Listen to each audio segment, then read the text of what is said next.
try to start more or less on time, and thank you all for coming. And we're just saying that books are such a labor of love and so many years of work. It's hard to just hold up a book and say, oh yeah, you get it. It's not like an artwork or a picture where you can kind of just immerse yourself rather more rapidly into something. So these panels allow the authors, allow you to get to know the authors and the stories behind the work. Before we get started, on Wednesday, April 12th, a few other events. On Wednesday, April 12th, we have Do You Have a Word for That? With Ruben Espinosa, who will do Skin, Stacy Moran, Decoherence. Tune in if you want to know what decoherence is on April 12th. And then Mike Tuller on Cosmopolitan. And that will be here, Ross Blakely. And then on Tuesday, April 18th, the final installment of the book series with Jonathan Bate, Jessica Early, David Hawkes, Tara Eisen, Madeline Said, Sophia Sinclair, and Laura Turchi, also here. So I hope you can join us for that. And Rebecca Solnit is coming April 27th. That will be at the University Club. And really looking forward to having Rebecca Solnit to finish off the year for us here. And so I'd like to introduce our panelists today. Valerie Fazel is an instructor in the writing program in the English department. The book she discusses today, the Shakespeare Multiverse, Fandom as Literary Praxis, is published at Routledge in January of 2022, and her third in a collection of co-authored with, is it Luis Geddes? Okay. She's currently working on a book for Cambridge University Press's Elements series on teaching Shakespeare's adaptation through fan theories and methodologies and fan creative and critical genres. And then Cynthia Hogue, who is a professor emeritus of creative writing, poetry, and poetics, and the history and theory of literary criticism. She is the author of more than a dozen collections of poetry, and most recently of which is Contain, published with Tram last year. Brad Irish, associate professor in the English department. The title of his most recent book, Shakespeare and Disgust, The History and Science of Early Modern Revulsion, which was out last month through Ardent Shakespeare at Bloomsbury. He's now finishing a new book on envy and jealousy in the early modern period. You're just hitting all the real positive highlights of the period. And then Kyle Jensen, professor and director of the writing program in the English department, and is author of Kenneth Burke's Weed Garden, published by Penn State University Press in June. Following this work, Professor Jensen is writing about rhetorical listening, automatic writing, and the emergence of the modern rhetorical movement in history. And Tracy Perkins, who is assistant professor in the School of Social Transformation. Her most recent book is Evolution of a Movement, 4 Decades of Environmental Justice Activism, which was published in the University of California Press last April, building on critical projects. Professor Perkins' new research focuses on the history of Southwestern environmental justice movements, along with National Environmental Justice Archiving Initiative. So thank you. Nice diverse array here of topics, and maybe we can start with Valerie and then go across. So thank you. Working? Yes. Okay. Thank you for that introduction. So I want to begin with a little bit of an anecdote just to kind of set up Activism for you. And it begins with a parade float, a Mardi Gras parade float with a giant Shakespeare head. And that particular parade float was featured in the 2016 Shakespeare Association of America annual meeting. So the opening reception, the doors opened, and this New Orleans funeral style jazz band comes in, followed by this huge parade float, which I guess had been part of that year's Mardi Gras parade. And immediately behind it, Shakespeareans started lining up, and they were in their conference suits and they were waving handkerchiefs and kind of dancing along, all threaded throughout this ballroom. And my co-author and I turned to each other and went, "Acafandom." So just to situate that a little bit more, we were then working on an edited collection of Shakespeare use, theorizing the human user through cognitive cognitive theory. And we were also thinking about that we needed this Shakespeare fan book, and that was the element that we discovered we were missing, is the Acafan. So I want to kind of just read through very quickly, because it's easier for me to read from paper than from my memory, the thesis section of the book, and then go back to explaining the methodology that we went through to create this book. So here's kind of some excerpts from the thesis. So the Multiverse book argues that all aspects of Shakespeare use draws from a broad definition of Shakespearean fandom and promotes a new understanding of fandom that implicates academics and scholars under the banner of fan. This expanded definition of fan recognizes how all users who engage with the work contribute to a multifaceted archontic development of Shakespeare that is best conceptually modeled as a multiverse.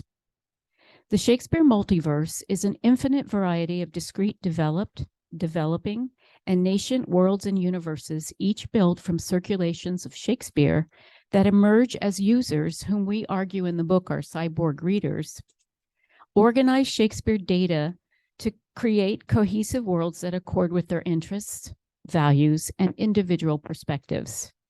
So conceptually, a multiverse promotes inclusivity without prejudice, alighting binaries and stratifications of value for the sake of meaning making in a particular instance, in a particular context of use for a particular user. So with that idea in mind, we were currently working on the first book that I talked about, and we were thinking about a second book where we focused on the object. And with the Multiverse book, what we wanted to do was bring together the human and the object and think about them as fans. And so that's where we developed the theory of the cyborg reader. And what we were arguing then was that fans create connections with the objects that they like to study through affect. So usually a fan comes to a media object or a celebrity or a favorite book or a narrative world because they have feelings for it. And we were arguing that scholars choose objects they study because of some similar element of pathos they're interested in, which can also be affect for the objects that they study. I mean, so if you're a fan of Walt Whitman, you might also be a scholar of Walt Whitman. You might be a scholar of Walt Whitman, but you might also be a fan of the work too. So that binary between those is kind of elided. So what is the book and what does it do? So at the time, fan work was situated at or beyond the limits of a Shakespeare adaptive canon. And so the book is both an archival documentation of fan work. It does include fan examples and a critical exploration of what fan work is. And the book's methodology is that it is organized in sections. And each section begins kind of with an interlude of a fan work. Now, we solicited that fan work through social media postings and word of mouth, and actually got a number of people who were willing to write for the book and contribute their own fan work for that book. So again, that's the archival portion of the fan work. And then Louise and I each took on a different theoretical approach for each chapter and wrote critical work on some kind of adaptation appropriation that we saw out in popular culture. And the entire book is driven by the theoretical approach that Shakespeare appropriation is archontic. And archontic comes from Abigail de Kosnick's theory that also is kind of from Derrida, that is that the archive is always expanding and growing. And so that is the overall theme and theory of the book. But we also argue that all fan activity is kind of this cyborg reading. It's the combination of the human cognitive and affect combined with the technology of whatever tools they use. And we kind of take that from Andrew Clark and Andrew Clark's theory of that cyborg activity between the human and object, and of course, Donna Haraway.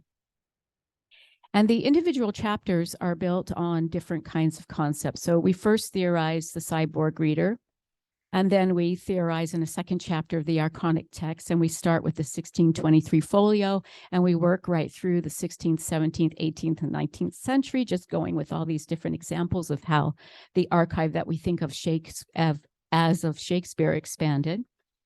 And then we move into a theory where we talk about paratexts using Jeanette and Gray's theories of fan paratexts.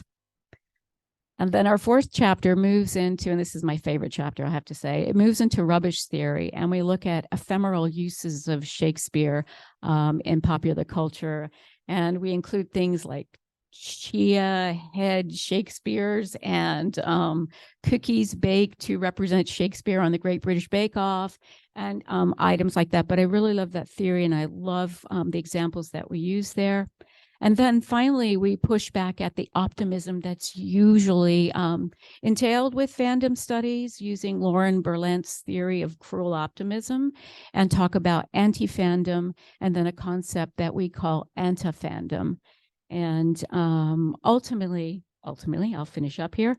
Ultimately, we hope that the book will spur future approaches that expand on some of the discussion that's in the book, including identity and gender, identity and sexuality, identity and race, and the idea that I'm most engaged with at the moment, and that is identity and class. Thank you.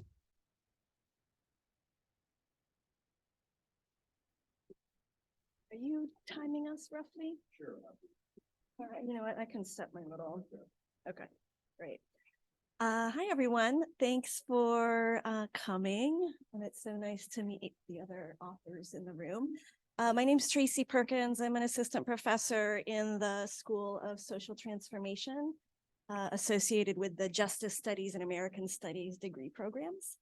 And yeah, my very first book came out last year, last April, so a year ago to the date, which I consider still hot off the presses, with University of California Press. And the title of the book is called Evolution of a Movement: 4 Decades of Environmental Justice Activism in California, or something along those lines, with the subtitle. And so just kind of by way of grounding us, the language of environmental justice was developed in the 1980s by activists who were using it to distinguish what they were doing from what they sometimes called the mainstream environmental movement. And the distinction that they were drawing there around this language of environmental justice was to point to the way that poor people and people of color are disproportionately burdened by toxic threats, and pollution, and other kinds of environmental risks.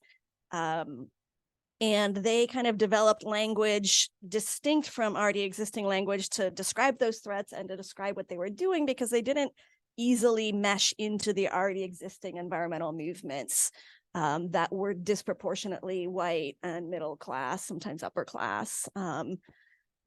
So that's kind of the premise.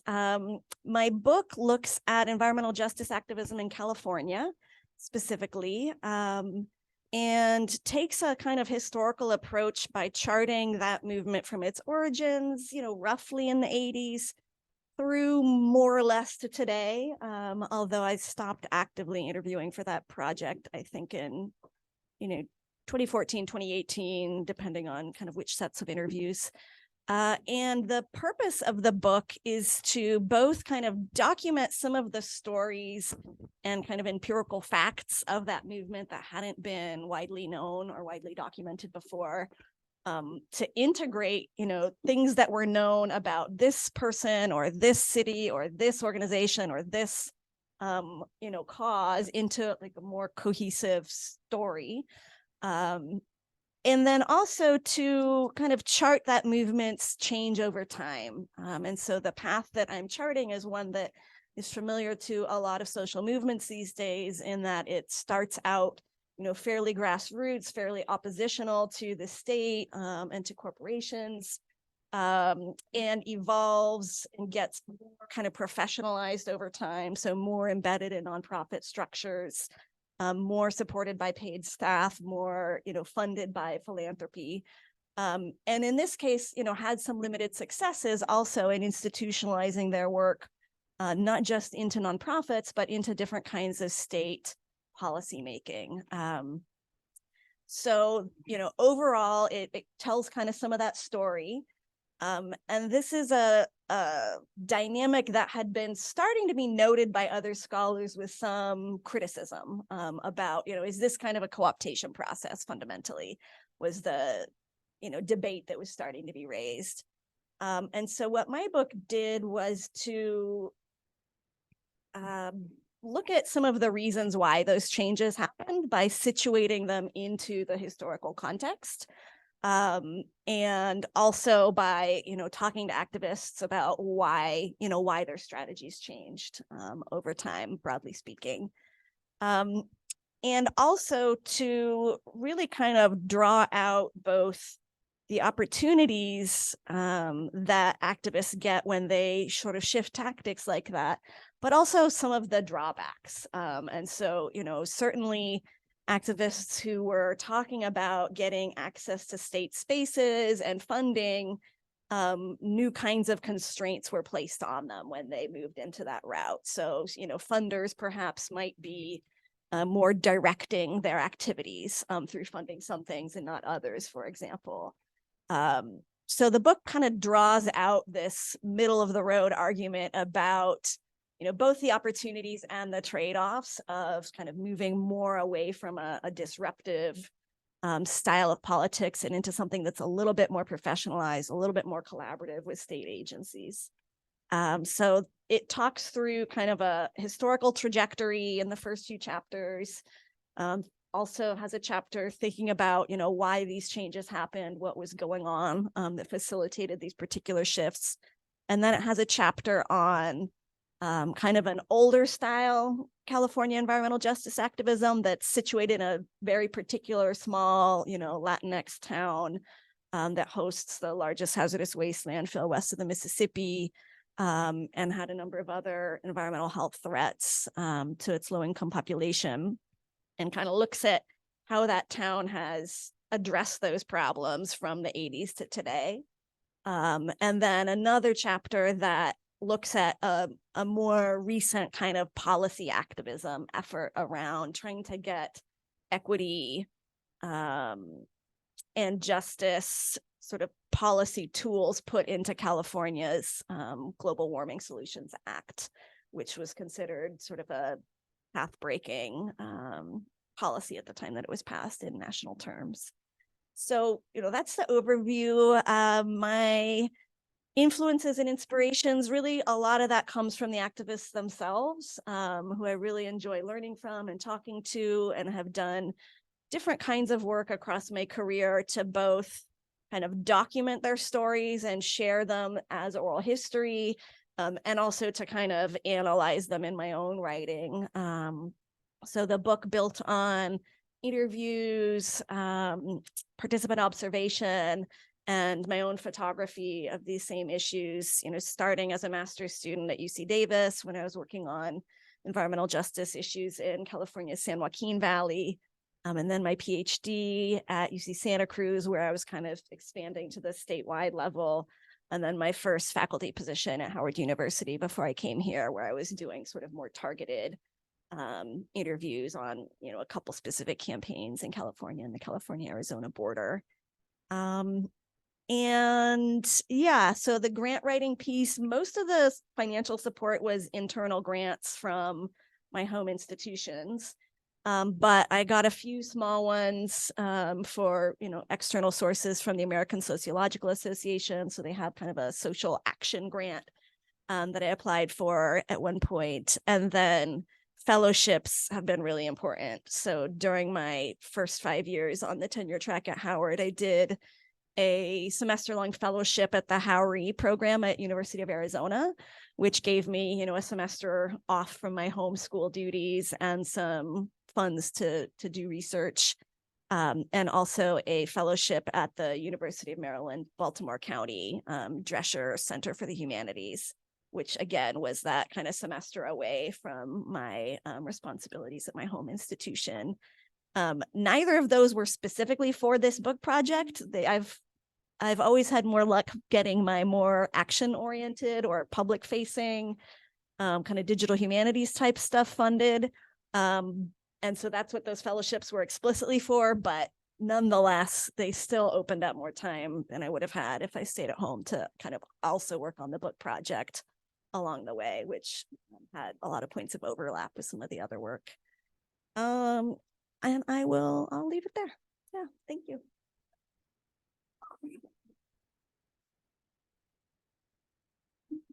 Guess it's good morning. Is it afternoon? I can't ever tell anymore. I kind of lose track of time. I want to start by thanking both Ron and Jacob for taking the time to put these types of things together. One of the most difficult things, so we want to talk about the backstories of writers. One of the most heartbreaking things about being a writer, at least as I first discovered it, is that you spend all this time writing a book and then it goes out into the world and then it's dead silence. And so it's a really rare gift and a wonderful opportunity, not just to hear about everyone's work here, but to be able to talk about your work in a venue among colleagues. So thank you for taking the time to put this together. I think it's really a special thing. It's actually really appropriate that we're asking about the backstories of these books, because my book is a backstory about a book that is formative to modern rhetorical studies. So you didn't know this when you were going to walk in, but you're going to get a double dip here. You're going to hear about my backstory, but you're going to hear a little bit about Kenneth Burke's writing process for a book called A Rhetoric of Motives. And I know all of you are really actively reading, concentrated modern rhetorical theory and already know what Kenneth Burke's A Rhetoric of Motives is, but I'll just give you a little bit of a précis here. In 1950, Kenneth Burke, this is the middle of right at the dawn of the early Cold War period, Kenneth Burke is dealing with the fallout of nuclear threat, geopolitical strife. And so he says, I'm going to write a book and it's going to try and help people cope with this. And published the book he started in 1946. He published the book in 1950. And for 70 years, scholars could not make heads or tails of it. Everyone agreed that the book was brilliant. But what happened from an argumentative perspective or a critical perspective is that people would take pieces of it. And the argument consistently was, this is brilliant in moments, and we're going to take and kind of lift out these brilliant moments, but we can't make heads or tails of the larger argument as a whole. And I had that same experience when I first read the book in graduate school. In fact, I have a very vivid memory of chucking the book down the hallway of my apartment where I lived, just out of pure frustration, because I couldn't see how the pieces were connected with one another. And so I engaged in a research project. I wanted to reconstruct this drafting process. It's one of the things that I do as a scholar. Penn State University had just acquired a large chunk of archival materials from his literary estate. It's called Burke 3, and that included drafting materials from a number of his books, most notably Permanence and Change and A Rhetoric of Motives. Those are the two biggest ones. And since one of my friends I knew was already writing a book about permanence and change, I thought, well, I'm going to write about A Rhetoric of Motives in order to kind of try and solve this particular problem. And what I discovered was that there were more than, I think, between 3,000 and 4,000 pages of drafting materials that I needed to reconstruct. And Burke was really meticulous about saving and then, as I learned, distributing certain really important pieces to friends and colleagues for feedback. And so in the process of doing that, I figured out why everybody has a hard time reading A Rhetoric of Motives. And the answer to that question is he cut half of the book 1 month before he sent it to press without doing the kind of necessary stitching. And since that, so I published that book. It's called The War of Words with the University of California Press also a handful of years ago, and have presented on it. And the question that I consistently get asked over and over is, why did he cut it? And so that was the impetus for writing this particular book, to say it's not just a simple matter of saying, every writer knows this. It's not just a simple matter of making a decision, waking up one day and saying, all right, this has got to go, and it goes. There are a lot of small decisions that lead up to that big decision. And so what this book does, Kenneth Burke's Weed Garden, is it reconstructs his drafting process from the time he decides to write the book all the way till the point at which he makes the decision to cut the War of Words, and then a little bit in the aftermath there. And what I want to do is clarify by following his drafting process and focusing specifically on the key problems he identifies and tries to resolve. My wager is that we can actually get a clear sense of the overall coherence of the argument that he's making. And so in the first half of the book, I tell the story and I set it in context, and I have a lot of fun stories, and maybe there will be time to tell those stories later on, or if not, then you can catch me in the hall. So that in the second half of the book, I can present a kind of systematic explanation of his modern philosophy of rhetoric. And the title of the book is called Kenneth Burke's Weed Garden because Burke always conceptualized the book as trying to tame an unmanageable field. So he counterposed his modern philosophy of rhetoric to what he characterized as Aristotle's well-manicured garden. And if you know, for example, that he's writing in the early Cold War period, you know that this is the emergence of newspaper, like really like widely distributed newspaper media. Propaganda is emerging at the same time. And what Burke is trying to do is understand how specific argumentative devices are shaping public perception, leading people to believe, for example, that the US was invested in peace, when in fact they were extending their war agenda throughout the world in just a kind of covert kind of way. And so one of the lessons, and then so this is the third part of the book, is that in reconstructing his philosophy of rhetoric, I discover, in fact, that his organizing conceit is the view that any theoretical approach to rhetoric, and probably any kind of literary theory more generally, and there's arguments to be made that that's the case, particularly in Derrida's work, is organized by a kind of founding myth. And so it circles back to that original book, The War of Words. The War of Words is not just the title of the lost second half, it's actually the name of the myth that he invents to explain why there is constant strife, not just in the early Cold War period, but across human history. In terms of influences and inspirations, I write this in the book, but my former dissertation advisor is someone who really, for me, was a major influence in how I conceptualize the work, this type of work.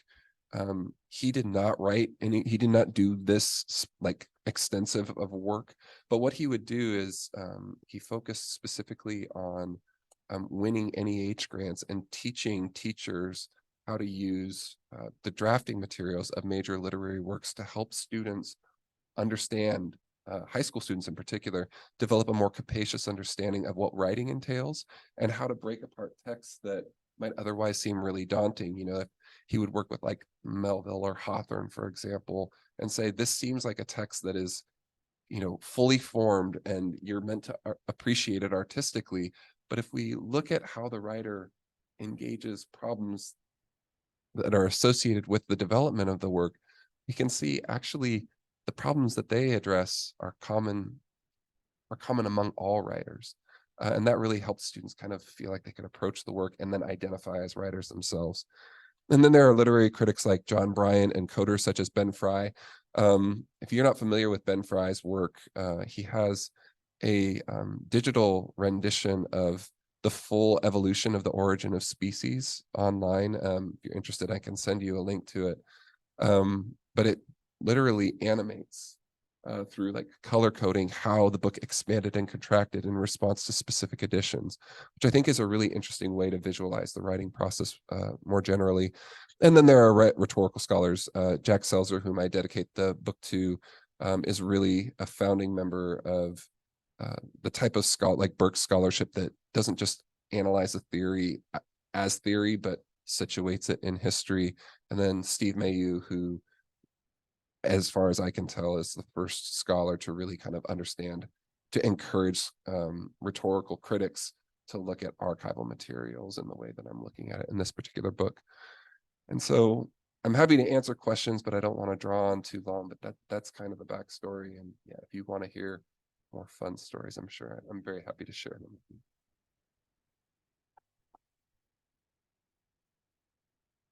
That's wonderful. Can you hear me? Okay. Yeah. Okay. So when I received the invitation from IHR, I wrote back and said, "You do know I'm retired?" And they wrote me back and said, "Yes." "And you do know that Contain is a book of poems?" And they said, "Yes, we are aware of that." Because I thought it was an error. I'm delighted to be here. I'm delighted to talk about Contain, although it's not my last book. This is my last book. My most recent book is a book that is based on my husband's memories of growing up in first occupied France. And Tara Eisen and I have dovetailed a number of times over that. And I then expanded my research to not archives, but living memory. I interviewed my extended French family. With Contain, so what's similar about these two books is that they are book length, although this is a chapbook. They're serial poems around the same theme of the book. And with Contain, Contain was written in a very short time. Now I'm going to test my dexterity. One hand, just a second.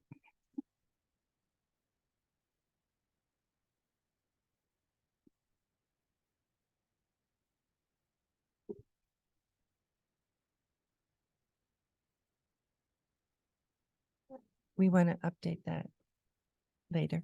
Yeah. Okay.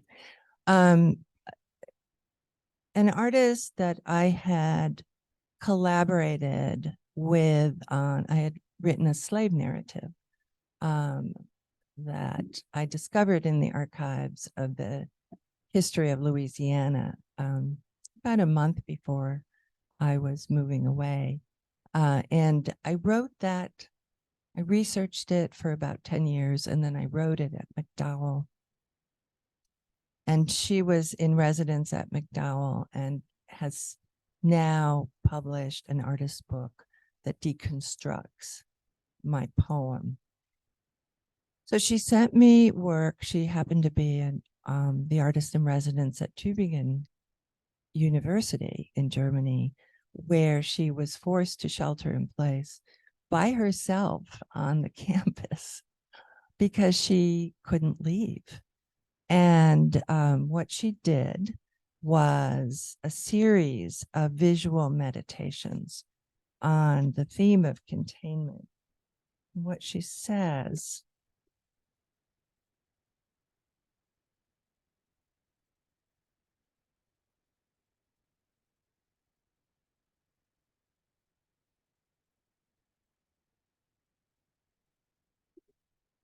is the drawings are not literal interpretations, and you can see that from this visual image, but rather vehicles for reflecting on the contents of the headlines and aspects of our current situation with the virus. So this was in the very earliest months of the pandemic. And I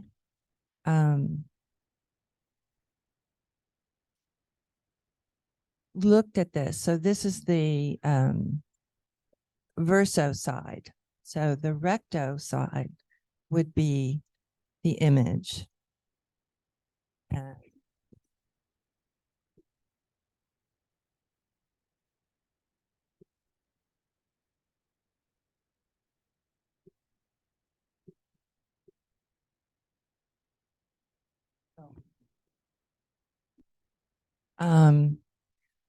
The recto side is the image, and the verso side is the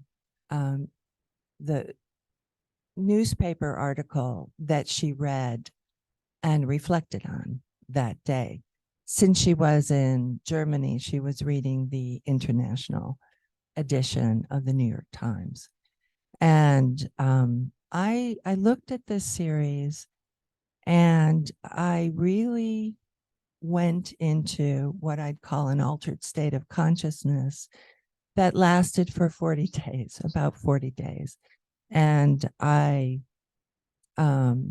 retraced her steps, obviously not painting a visual image, but I would meditate on the image and write an ekphrastic poem, starting with a description of the image.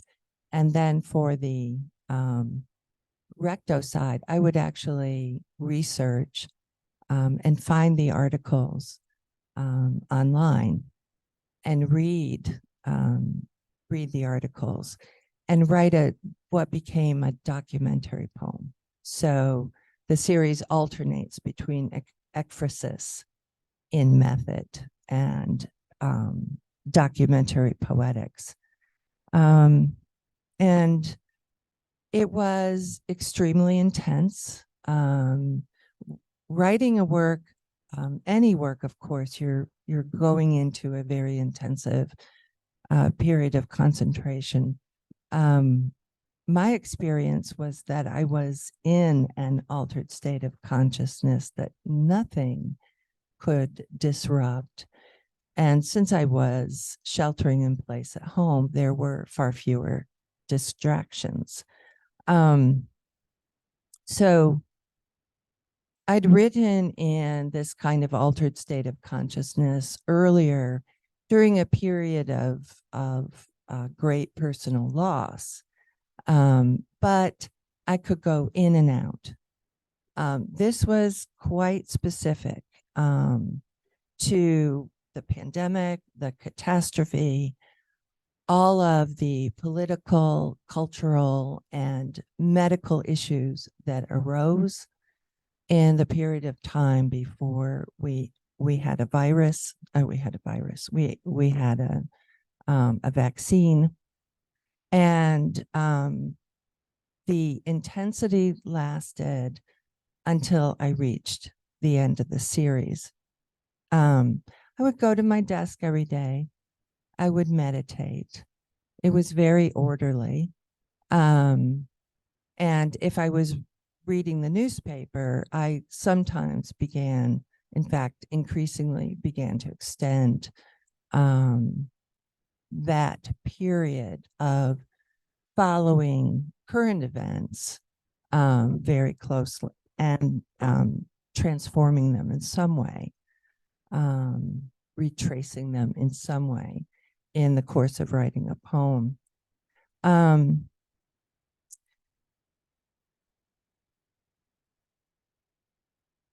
The experience was to find words, as poetry often is, for something for which there are no words, right? And I thought that I was going to talk a little bit about the recent controversies about humanities, but I think you're all really aware of them. Being emerita from ASU, I was very interested to read the article in the New Yorker and to read some of the arguments in other humane disciplines defending the humanities. For those of us in the humanities, it's not necessary.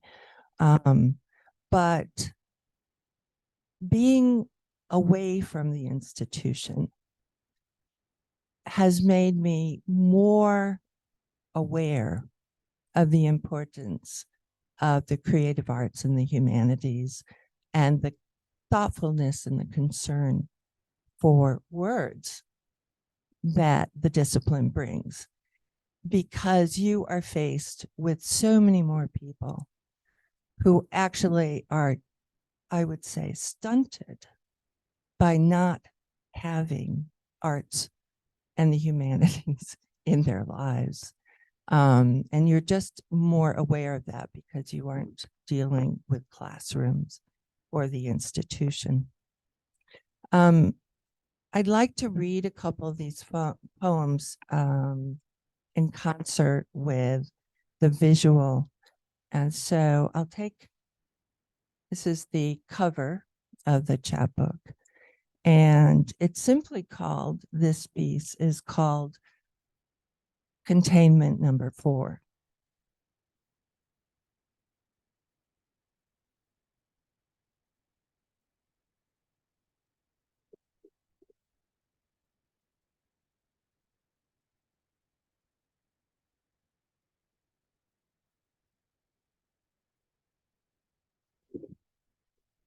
So that you get a sense of how the visual series mediates the poem, or the poem mediates the visual form. The fourth form of containment: a circumference in the pink, an outside that's a circle, an enclosing wall inside of which are strokes of red, streaks of stun, that mark the necessary choice between the act of carelessness, caring for, a shift in thought, to care about each other, the we of us. What creatures are we when alone? The whole of us in the surround, the circle wherein we live. So you can see about halfway through the poem, I depart from the actual visual form into a little meditation on the notion of containment. Okay to read? Do I have time to read just a couple more?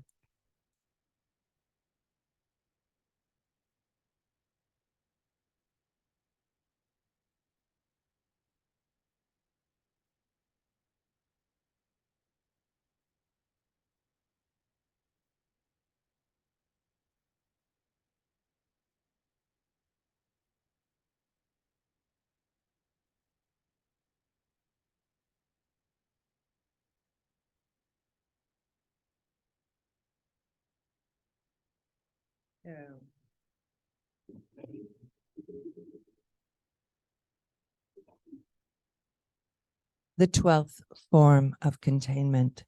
Brushstrokes radiate from a circle of light, flecked or mottled earthen shadows. Not the brook, but the concentric rings a stone makes when cast into the brook. Waves form around where the stone sank, moving outward in circles, meeting the rivulets of the running brook. Is the virus the stone, or the wave patterns the stone creates with the weight of its sinking? A metaphor, or the thing in itself, unchanging as the blue core, which is the midnight blue of truth. And you'll remember that there were a lot of stories about the virus running around, a lot of conspiracy theories, and truth was an issue. So I'll just read one or two more. Okay, sorry, yeah.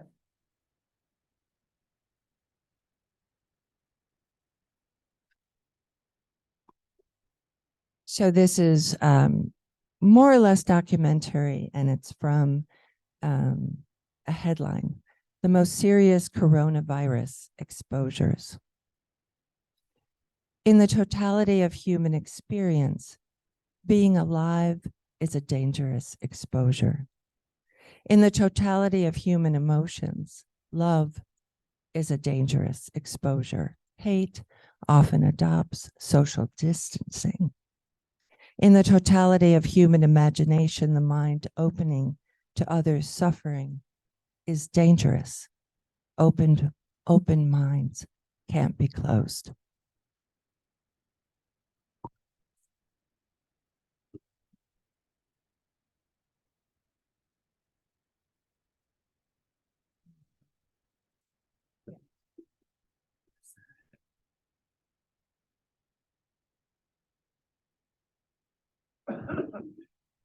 Hear me okay?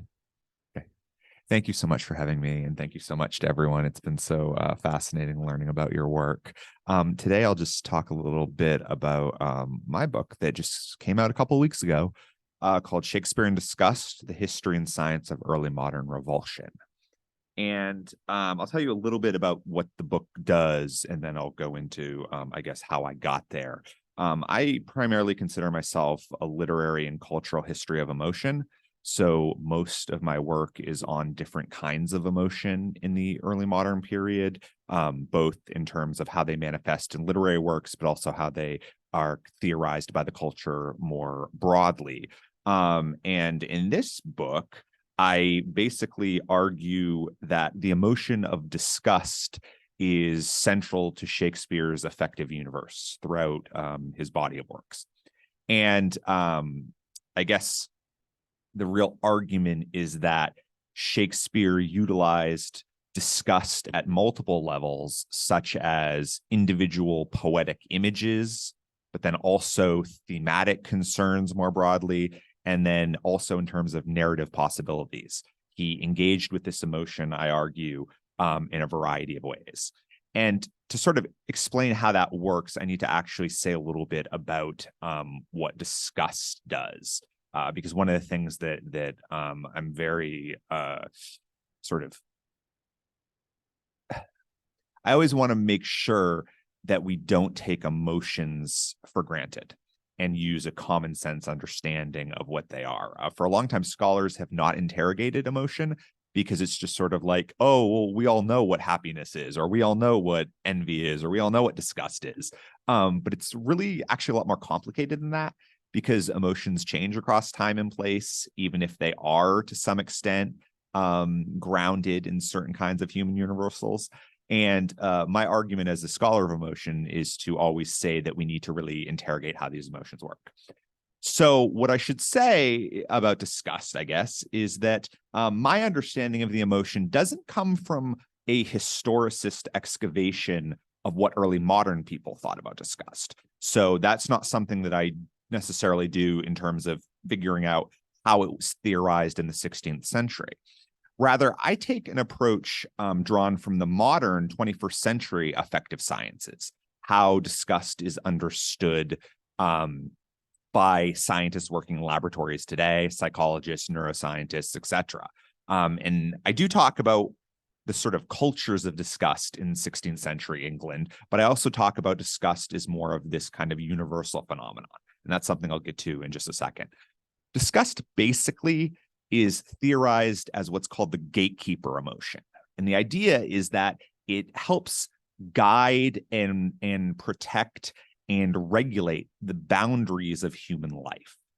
And it's a sort of similar in function, but it applies in a lot of different contexts. So we believe that disgust started as a regulator against oral incorporation. And the idea is disgust is the thing that prevents us from putting things that harm us into our mouth. And that's why disgust is associated with vomit, the stomach, bad smells, etc. Food is the originary sort of purview of disgust. But then as the human sort of psychology evolved, it turned out that disgust came to regulate all sorts of things that might harm us. Usually those things associated with pathogens, because again, the idea of the food regulation is prevent poisonous or pathogenic food from entering your body. So it started to regulate over all sorts of things where diseases might affect us. So we got disgusted around things like corpses, around things like animals and vermin, around things like bodily injury and bodily fluids, around matters related to sex, all sorts of things that could put us in potential contact with pathogens is what disgust sort of helps protect us from. And that's the characteristic response to disgust. When you're disgusted by something, you turn away because your body is telling you, I don't want to be too close to that. And what's really interesting is that disgust in that way also evolved to regulate not just behaviors related to material contaminants, actual pathogens. It also evolved into something that helps regulate against social contaminants. That's why we have the concept, which is pretty familiar to us, of moral disgust. The idea that we could be disgusted by something immoral, like racism or homophobia or something like that. It turns out that disgust is something that helps the social body regulate morals and cherished values and ideals, just as it helps regulate the physical body against harmful things. So that sort of symbolic, but also literal protection against harmful things, whether they're pathogens or ideas, is sort of how disgust works. So I argue in the book that we can see Shakespeare sort of playing with that, even if he didn't have that scientific background to theorize disgust. He intuitively understood that disgust was all about the regulation of boundaries, and disgust was about how humans interact with one another, and disgust was about how people protect themselves at all sorts of levels. So the book, I guess I'll just sort of say, it is organized in a kind of dual structure. The even-numbered chapters are individual readings of disgust in particular plays. So I have a chapter on Titus Andronicus, Timon of Athens, Coriolanus, Othello, and Hamlet. But then these sort of major chapters are punctuated by little interlude chapters in which I discuss how disgust works more broadly throughout Shakespeare's work, each chapter corresponding to a particular kind of disgust elicitor, the things that I just talked about. So I have a chapter on food disgust, on disease disgust, on body envelope disgust, on racial disgust, and on sex disgust. And those are much shorter chapters that talk broadly about all sorts of Shakespeare plays. I think I counted it, and I touch upon disgust in, I think, 33 plays total. So my sense is that it's everywhere throughout Shakespeare. I'll just say one quick thing, because I'm running out of time, about how this project came to be. It actually started, I think, in 2008 or 2009 was the first time that I began working on this. I was working on disgust as part of my dissertation, which turned into a chapter in my first book, Emotion in the Tudor Court, in which I talked about disgust. But way back then, as I was writing the dissertation, I got the idea that disgust could help us understand Coriolanus. So as a graduate student in 2008 or 2009, I wrote up an essay on disgust in Coriolanus that would become one of these chapters of this book. I published it in 2016, I think. And when I was sort of thinking about a second book and not knowing what I was going to do, I thought, I really liked that disgust chapter of my first book. And I really liked that disgust chapter or essay that I wrote on Shakespeare. So what if I spun that off into an entire book? And that's sort of what I did in terms of thinking like, wow, I found disgust in Coriolanus, but I can probably find it elsewhere. And when I did that, it turned out it was everywhere in Shakespeare. So that's my story. Thank you.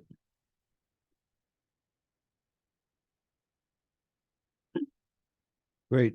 So thanks to all the authors. I mean, this is like, it's an incredible opportunity to see the variety and possibilities within the humanities, why the humanities matter, whether it's issues of argument, disease, disgust, social justice issues, and sort of our joy in fandoms and engagement with the arts, with writing.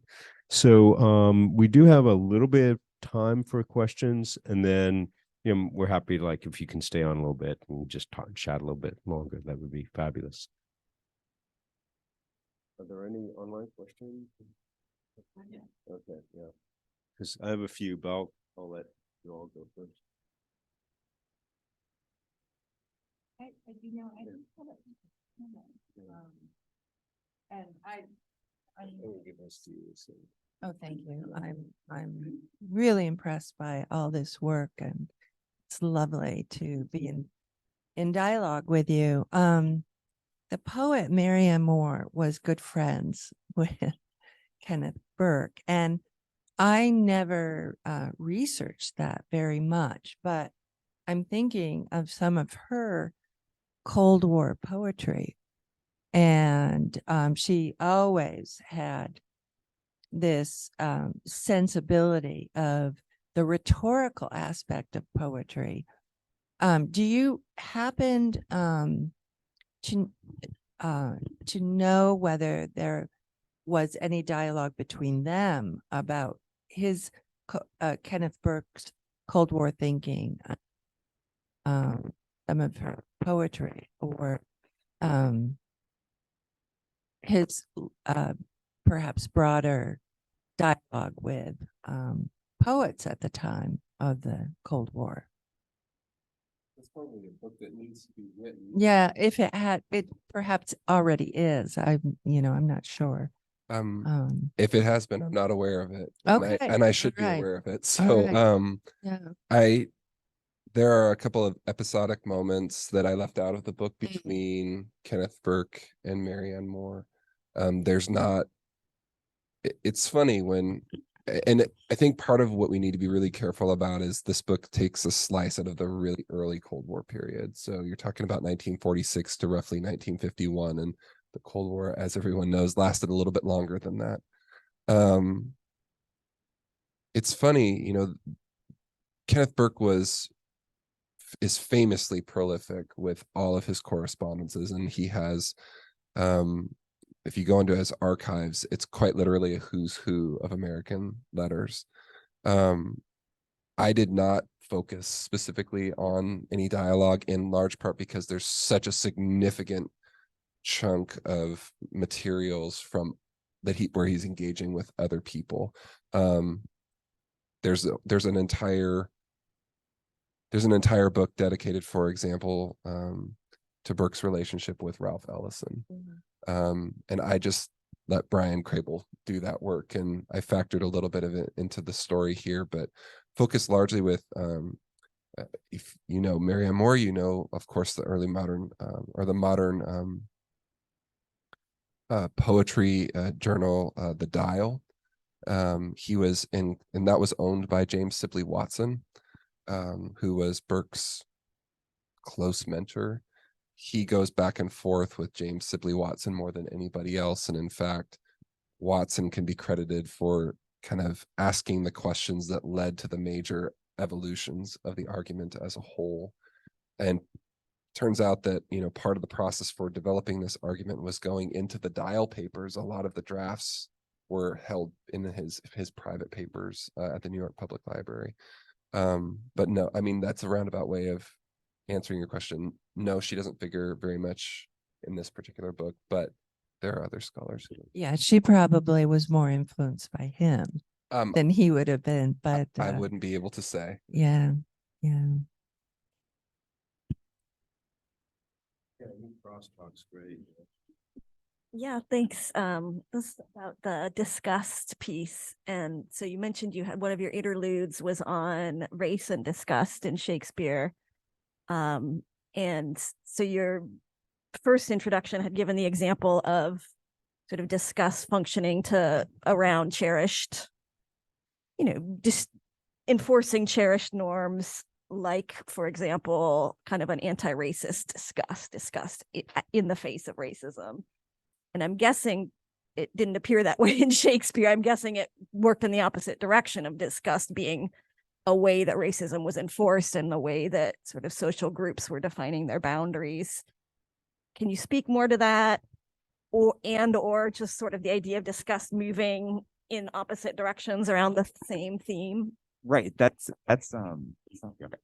Thank you for the question. That's one of the things I didn't really have time to talk about, but that's one of the key differences between physical and moral disgust, in the sense that physical disgust, a dangerous pathogen is a dangerous pathogen, regardless, sort of wherever you are in the world. Though that of course can shift a little bit. But when it comes to moral disgust, values change all over the place. And they change across time and space.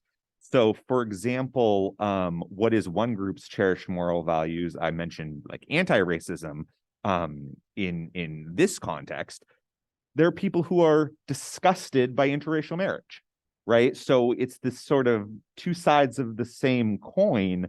That moral disgust is telling them that some sort of value is being broken, whether it's sort of one side or the other. So in Shakespeare, what I talk about is some of the evidence that disgust is really implicated in prejudice against racial and ethnic outgroups, and it's implicated in xenophobia. This is what all the scientific evidence shows us in the lab experiments and everything. So in particular, what I talk about is how in Othello, I argue that the racism that Iago and the rest of the play world shows towards Othello is actually underpinned by a kind of racial disgust at the outsider. So thank you for the question.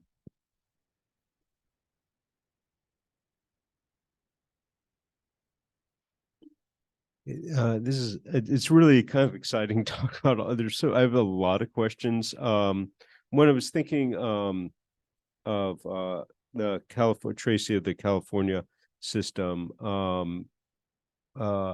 Jason Bruner, who heads Desert Humanities, has been working on social justice issues and the Randolph community, which where SRP was trying to push out this historically Black community, working farming community, cotton community, and they were trying to push them out in order to build an infrastructure for Meta, which would be a virtual community. So it was the Randolph community actually won the lawsuits, which is kind of unusual in this case. And so we're doing some work. He's doing some work around that. And he's also looking at other kind of rural communities and around some of these issues. So I think you two would have a really interesting dialogue. But I wanted to ask you about Ezra Klein's recent work. And I don't know if you're familiar with Klein, New York Times columnist and also podcaster. And he's leaving San Francisco, where he's lived many years, to go to New York. But one of the things he has commented on is the use of environmental laws for NIMBYism today. That is how different communities are able to create to leverage the rules that are in place to prevent development that otherwise would be things like more housing for that would allow for less problems in terms of cost of housing, or better transportation for communities who need public transportation. So I'm wondering how that is placed in relationship to the kind of work you've been doing.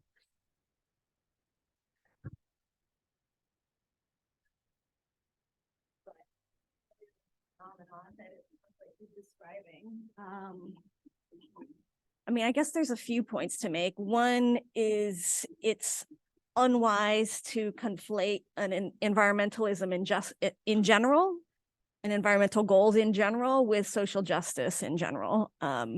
Maybe that's obvious, but it seems like it's not to everyone, and that some unpacking of like where these things can overlap and where they move in different directions is sort of constantly necessary. And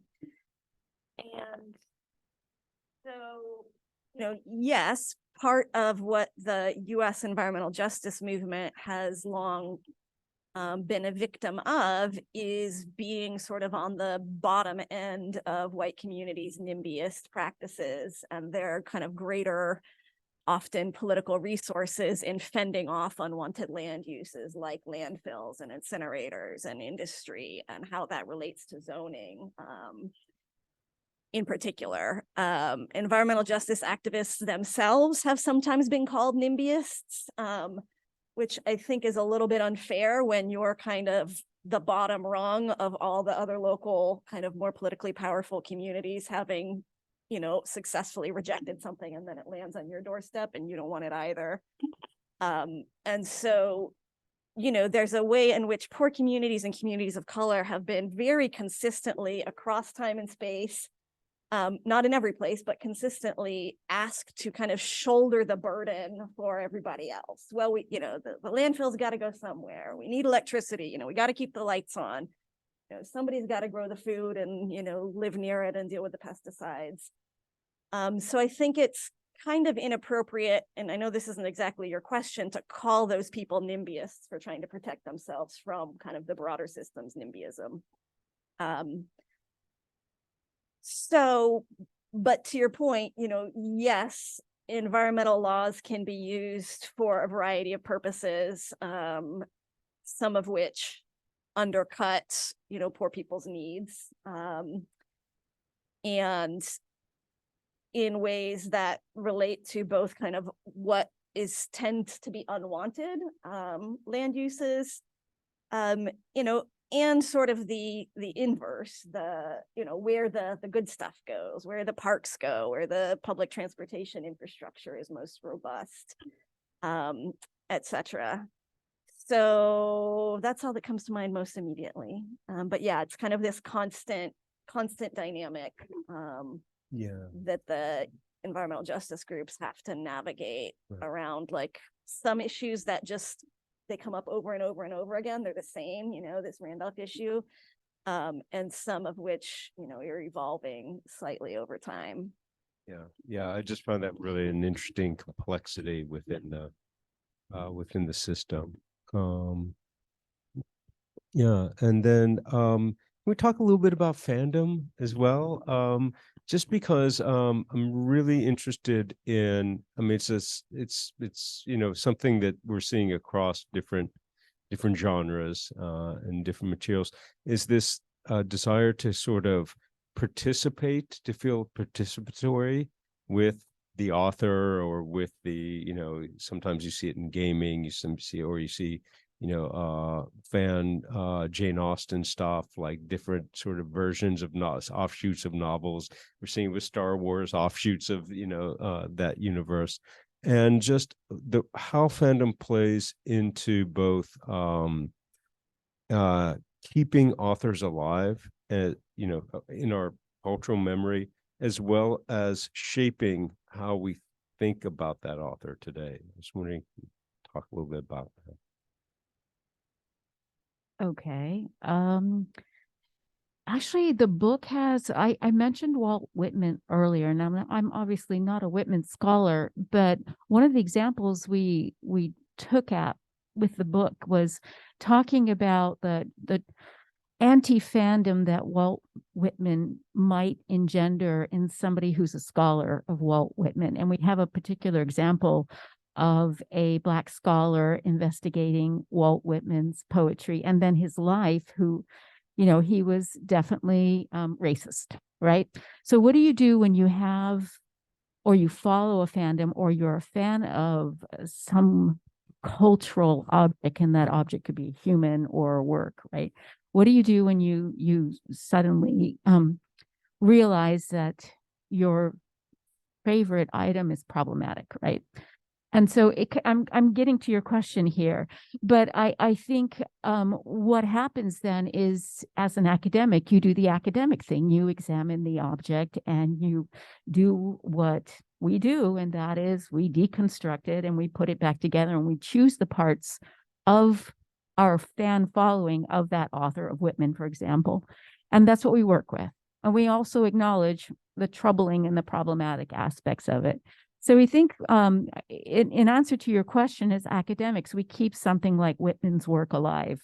And clearly Brad and I are keeping Shakespeare alive in our work, right? We're constantly building this archive of work with this scholar, or with this fan object as scholars. I mean, this is what fans do as well. I mean, Star Trek has been around since what, 1964, 1965. Professional producers have continued the fandom of Star Trek by producing all the offshoots, but also as Henry Jenkins, who probably is what we might think of as the leader of fan studies, because he's probably one of the first to theorize and publish it, and actually was able to do qualitative study of fan responses, which, by the way, is really difficult in most other areas. We don't have a methodology for doing qualitative studies of fan followings until really social media came about, and then we could look at comments and the ways that people interacted, but fandom's been around forever. And our book argues that Shakespeare fandom has been around since the early modern period, when people went to the theaters to see another production of Shakespeare, and the 1623 folio is a work of fandom as well. But my point here, I think, is that fans do keep all cultural objects alive, and social media allows fans to resurrect certain kinds of fan followings. For instance, I've currently written 2 articles on TikTok, which is the latest social media movement, particularly for Zoomers.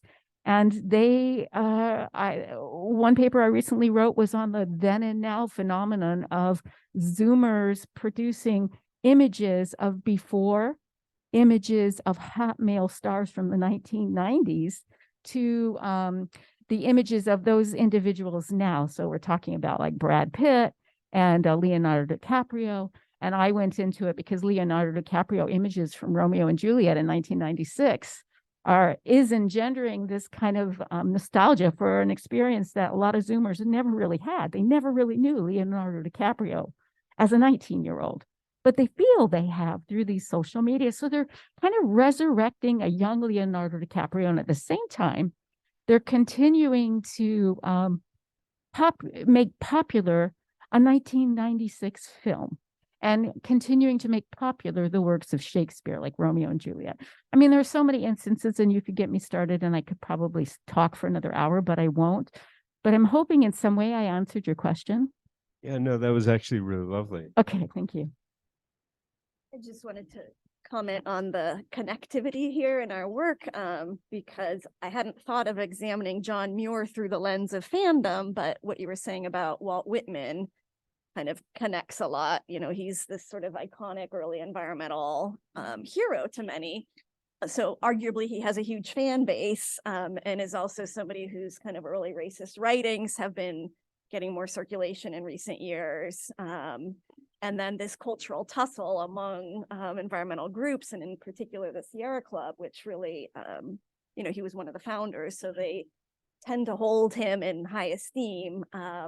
But, you know, it's part of this kind of broader reckoning with the history of racism of the environmental movement. And it's interesting to see, you know, some of his fans really want to set aside, you know, a few comments as kind of not representative, and then others kind of writing, you know, regardless of these few comments or not, he was friends with eugenicists, he traveled in a certain circle, he was part of a movement that had like certain kinds of motivations.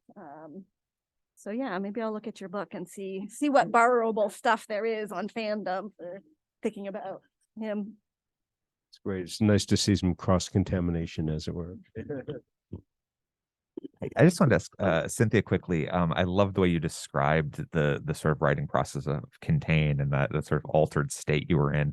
I'm wondering how novel that was for you, or how does that compare to your usual writing process, or how does that process compare to what you did for Instead It Is Darks? Or I was just wondering if you could kind of talk about that. Sure. There's always an element of altered state in, at least in my experience, in any production of art. But there are extreme instances, and that can be impacted by something that is happening externally. For example, the pandemic, I'm sure, intensified my response, I never quite, I'm not an art critic. I wasn't trained in the visual arts. My response was intuitive and visceral to this work, but overlaying it with a meditative practice probably intensified that altered state too, and changed it in nuance. But I'll add that in this, the start of this book, well before the pandemic, I was still teaching here. My husband had a massive heart attack, and would have died if we had done what we had been planning to do that day. But my response after he survived and I had spent the day in the hospital was to come back home and to make the first poem in the book, which is, if you read it, and Jenny, after the war, there was no food. And that's based on a memory he had of a dream that he had told me a number of times over the course of our marriage. And I didn't realize I had listened to him. But coming out of the nearly losing him, my reaction was to begin to record his memory of a very different childhood than I had had in post-war France than I had had here. And then to begin to branch out from that and think about occupation, which is occupying another country, colonialism, all the factors that went into World War II, the Cold War, and currently the Russian invasion of Ukraine, among them. And so that this book was not written in a sustained altered state of consciousness, but when you combine meditation, which is not an active, it's an altered state of consciousnness, but it's not active. You're not trying to write anything down, but you combine that with creating art and you get a sense of how that might intensify the work. With this book, I'd never written anything like it before or since. Yeah, I wish, but yeah, thanks. Are you going to try that again? It's unpredictable. Yeah. But it caused me to think about why arts and especially humanities matter, because so many stupid things were said during the pandemic publicly. So many ignorant things were claimed, and we're still living with that. And art, if it's doing anything, it is sending a different vibration, and that thoughtfulness you're bringing, and Ron's work with animals. It's not that it's changing events in the world, but actually at the micro level, at the pathogenic level, right? It can bring change. It business.